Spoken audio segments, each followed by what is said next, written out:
Okay, Fantastic Four by Byrne, Part 3. Um, Here, we just ended this long saga, and now Fantastic Four 215 and 216 form one story, where the main antagonist is Blaster at first. So it's it's okay. It is an okay comic from the time. Nothing to revisit, except maybe if you are curious about the futurist character who is presented on this story. Here, here, here. So I don't know what happens with Marvel and these heady guys, but Watcher and all that. So yeah, it ends with a cliffhanger. It ends on this issue.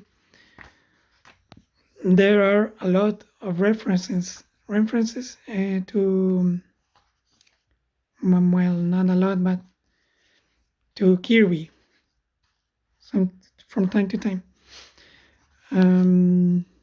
It's an okay comic, an okay adventure. Nothing outstanding except maybe for the John Byrne art style.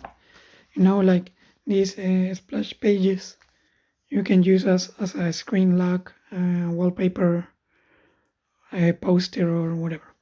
Also, like the action is okay for this. These panels could be like some Roy Lichtenstein piece,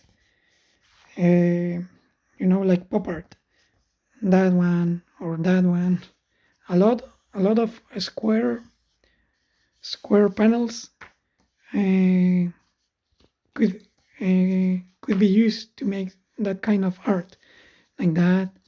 Also, I think there's a uni one,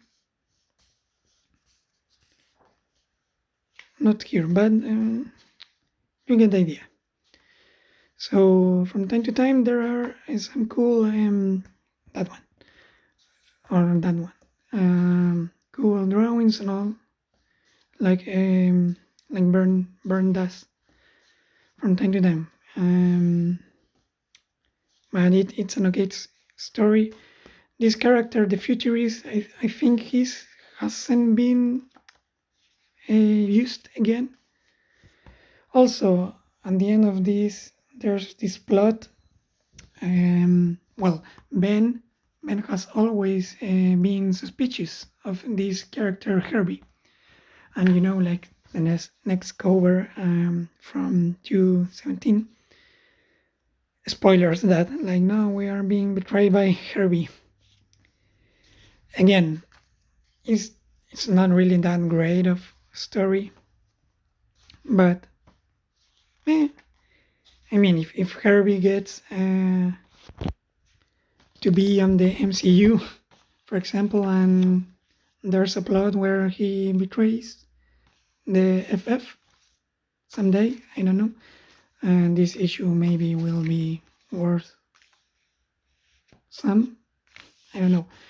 Well, in the end, Herbie is not that bad. I don't remember really why he betrayed them, but he killed himself. He kills himself, and Ben, at the end, shows some compassion for the little bot.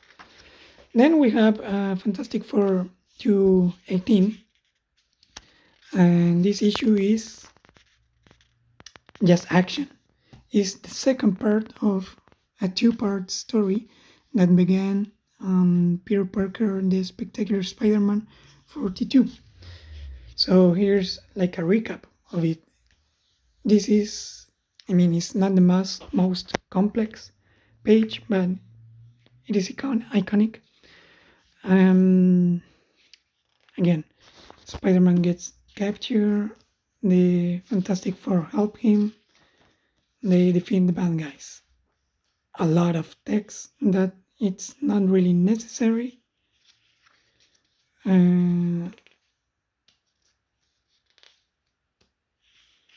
But you know, it is a lot of okay comics, bad comics have that at this time. I think this is the 80s or maybe 79. I don't know. Okay, they save the day.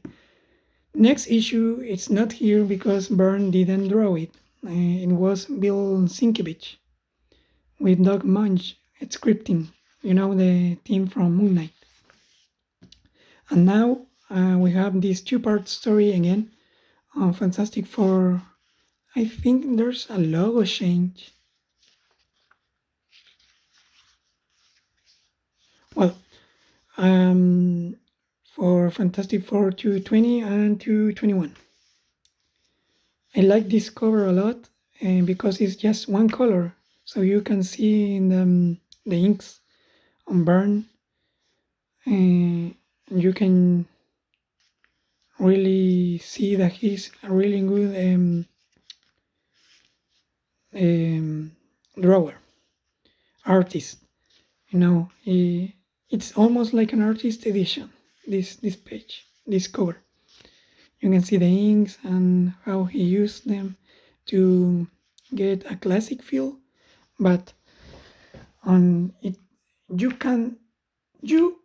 still can tell it's Byrne. It's not anybody. Well, here we have a story that it's here. John Byrne, now this time he is the writer also. And it has his style. A splash page, something funny to capture your attention, like this text is worry about his car because, Ben Grimm is really heavy. And here there's like an homage to the first Fantastic Four issue. The whole gang is on different places and they get reunited. And sure, then they form the team, go to see where is trouble, and there's a recap of their origin story again. And that. This is like, well, the introduction to the story. Yeah, they fight some aliens, and it ends with this issue. Now, what's interesting about this story is that the aliens are not really bad. It's that kind of story where the villain is not really a villain and the hero helps the villain. And the other curious thing about this is that Sue gets a lot to do with her powers and with her mind. I mean, she practically resolves the problem. I mean, she really still is the science guy.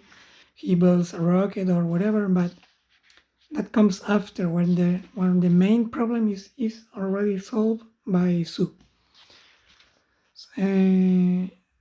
Looks like nothing, but at this time Sue really was mainly a joke. Like she didn't do much. So, well, this is still not really the Byrne run on Fantastic Four, but he will be doing a lot of cool stuff with this character of Sue. All the drawings again are really good, and now we get to the Byrne run, to the real John Byrne run, but that will be for another video. So this was Fantastic Four by John Byrne, part 3.